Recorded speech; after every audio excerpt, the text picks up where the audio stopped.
Dalam masa yang sama, dalam kereta, Imah nampak benda lain pula. Dari bonet depan, satu kepala menjenguk, rambut kusut, mata putih, bergerak perlahan ke arah tingkap sebelah dia, sampai muka dia betul-betul dekat cermin. Pucat.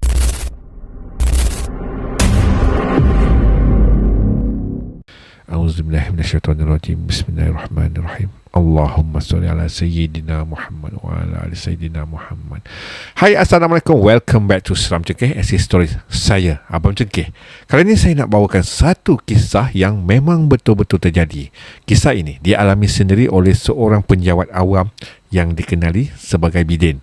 Masa tu dia bertugas dekat sebuah agensi kerajaan di Temerloh Pahang. Kisah ini pula dikongsikan oleh Aman. Jom kita masuk terus dengan kisah ni.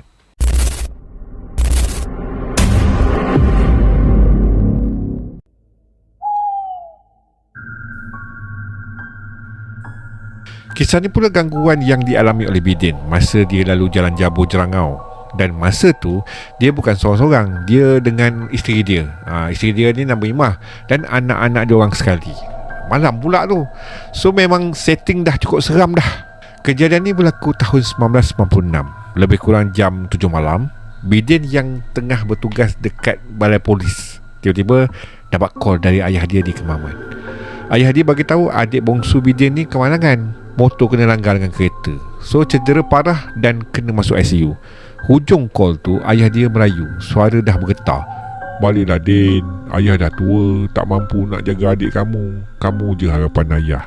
Bila dah dengar macam tu, Bidin ni memang berat lah dengan kata-kata ayah dia macam tu kan. So Bidin pun dia jawab lah, dia cuba tenangkan ayah dia, walaupun air mata dia dah merenang sangat lah, risaukan adik dia. Lepas tu dia terus urus cuti. Nasib baik pegawai luluskan kan. So dia pun ambil dah barang-barang dia dan memang dah standby, sebab kerja dia jenis on call. Lepas tu terus balik rumah. Sampai dekat rumah, dia bagi tahu isteri dia Imah. Dan tanpa banyak soal, Imah terus kemas barang, mandikan anak, call cikgu dia lah, mohon cuti sekecemasan. Anak-anak diorang Aiman dan Ira pun disuruh bersiap. Masuk maghrib, diorang solat jemaah dulu. Nampak keluarga dia memang jaga sungguh dengan solat ni lah. Lepas isyak, diorang makan sikit dan terus gerak. Tapi sebenarnya dalam hati masing-masing ada rasa tak sedap. Cuma diorang buat tak tahu je. Biasalah, mungkin sebab risaukan keadaan adik dia tu.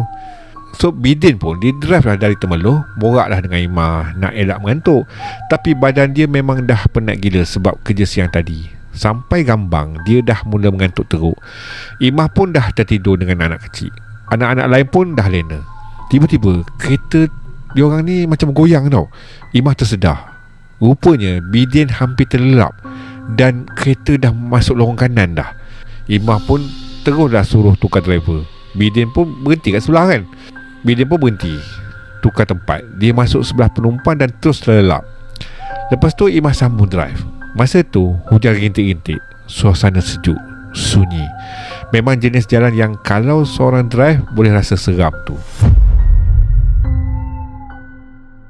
Dalam perjalanan tu, Imah terlanggar anak kucing yang tiba-tiba melintas. Dia tengok cermin, nampak anak kucing tu mengelupur, badan macam hancur. Ibu kucing datang, pandang kereta diorang sambil menyeringai. Pak ni pun dah memang meremang dah. Imah terus drive. Tapi tak lama lepas tu, dia nampak satu benda melintas jauh kat depan tu. Dia buka high beam dan bila dekat, dia nampak lembaga perempuan. Separuh badan je, dari kepala sampai ke pinggang. Badan bawah tak ada, merangkak atas jalan sambil seret badan. Darah berbekas atas tar. Imah terus kaku.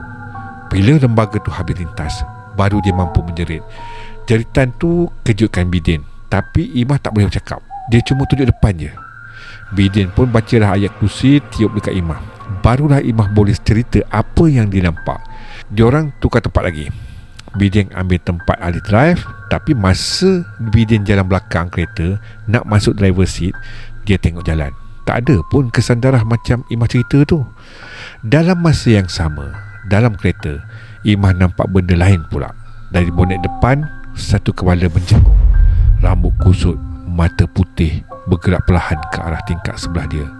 Sampai muka dia betul-betul dekat cermin. Pucat, bertaring. Kali ini Imah menjerit kuat sampai anak jatuh dari riba. Bidin terus masuk kereta, cuba tenangkan. Tapi Imah tak boleh nak cakap. Dia orang terus gerak laju tinggalkan tempat tu. Dalam perjalanan, cermin depan tiba-tiba penuh macam kena ludah, berlendir, berbuih. Walaupun wiper duk jalan, makin banyak pula jadinya. Diorang berhenti dekat stesen minyak. Dekat situ lagi pelik, lampu kereta tak boleh tutup. Bidin turun lap cermin. Tiba-tiba dengan suara panjang,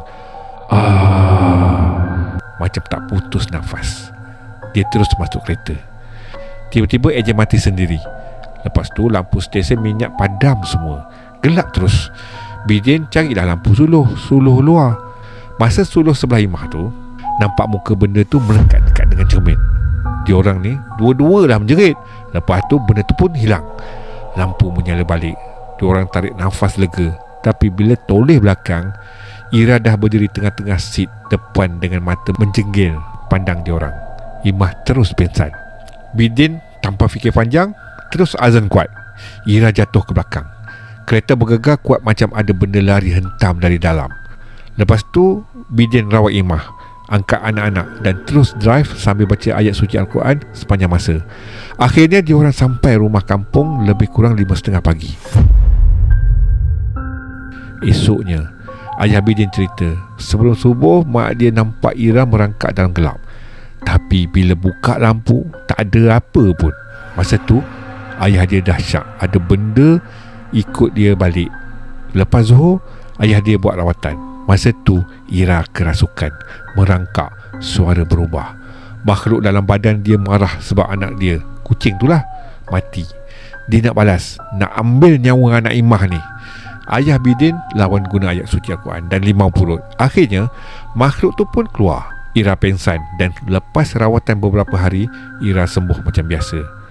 Akhir cerita, Bidin sendiri cakap, pengalaman tu memang buat diorang ni serik nak drive malam-malam. Apa yang jadi tu betul-betul uji iman dan keberanian diorang. Baiklah korang, itu dia kisah yang dikongsikan oleh Aman. Memang antara pengalaman paling meremang yang pernah jadi. Lagi-lagi bila melibatkan perjalanan malam dengan keluarga sendiri. Kadang-kadang benda macam ni kita anggap kebetulan je. Tapi bila dah jadi depan mata, baru kita faham. Bukan semua benda kita boleh nampak, tapi tetap ada di sekeliling kita. Apapun, ambillah iktibar daripada kisah ni kalau memandu waktu malam. Lagi-lagi jalan sunyi macam Jabu Jerangau tu. Sentiasa jaga diri. Jangan lupa baca doa dan jangan sesekali ambil ringan benda kecil. Sebab kadang-kadang dari benda kecil itulah bermulanya gangguan yang kita tak jangka. Kalau korang suka kisah yang macam ni, jangan lupa tekan like, share dan subscribe channel Seram Cengkeh SC Stories untuk lebih banyak kisah seram yang kita akan kongsikan dari masa ke semasa. Saya Abang Cengkeh. Jumpa lagi dalam kisah seterusnya. Assalamualaikum dan bye.